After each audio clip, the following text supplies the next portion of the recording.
Guys അപ്പോൾ നമസ്കാരം. നമ്മുടെ മാനേജിംഗ് ഡയറക്ടർ എയ്ഡന്റെ ബർത്ത്ഡേ ആണെന്ന് പുള്ളി അപ്പുറത്ത് നമ്മുടെ സഫാരി മാൾ ഷോപ്പിന്റെ സ്റ്റോക്ക് ബാർകോഡ് അടിക്കുന്ന തിരക്കിലാണ്. അപ്പൊ നമ്മളൊരു ചെറിയൊരു സർപ്രൈസ് നമ്മൾ പ്ലാൻ ചെയ്തിട്ടുണ്ട്. നമുക്ക് സർപ്രൈസ് ആവുമെന്ന് നോക്കാം. അതെ,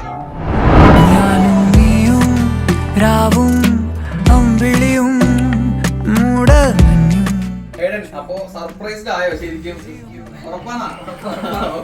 അപ്പോഴേ ഞാൻ പറഞ്ഞില്ല, നമ്മുടെ സഫാരി മാളിലേക്കുള്ള സ്റ്റോക്ക് നമ്മൾ ബാർകോഡ് ചെയ്യായിരുന്നു ഹെഡ് എന്ന് പറഞ്ഞില്ല. ഒരുപാട് പേരുണ്ട്, നമ്മുടെ ഫുൾ ടീം തന്നെ നമ്മുടെ അകത്തുണ്ട് കേട്ടോ. ഓഫീസ് ടീം ഫുൾ നമ്മുടെ അകത്തുണ്ട്. അപ്പോ നെക്ലസ് അല്ലേ, ഡയമണ്ട് നെക്ലസ് അല്ലേ?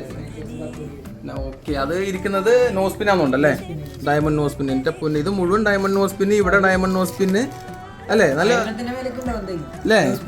ഉന്റെ പൊന്നെ തകർത്തു. അപ്പൊ നല്ല അടിപൊളിയായിട്ട് ഇതിപ്പോ ഡയമണ്ടിന്റെ കുറച്ച് സ്റ്റോക്ക് മാത്രം നമ്മള് സ്റ്റെപ്പ് ബൈ സ്റ്റെപ്പ് ആയിട്ട് ചെയ്യുന്നതാണ്.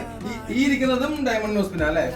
എന്റെ പൊന്നെ പോരെ, വേറെന്താ വേണ്ടെന്ന് പറഞ്ഞ പോലെ. അപ്പൊ ഒരുപാട് വൻ കളക്ഷൻസുമായിട്ട് നമ്മള് സഫാരി മാളിലേക്ക് എന്തായാലും എത്രയും പെട്ടെന്ന് എത്തുന്നതായിരിക്കും. അതേ കണ്ടില്ലേ, നമ്മുടെ പ്രിപ്പറേഷൻസ് എല്ലാം കണ്ടില്ലേ? ഒരു നല്ല AK-47 ആയിട്ടാണ് നമ്മൾ അങ്ങോട്ട് വരുന്നത്. അപ്പൊ എന്തായാലും നമ്മൾ തീർച്ചയായിട്ടും ഈ കേക്ക് നമുക്ക് പുറത്തു വെച്ച് മുറിക്കാൻ.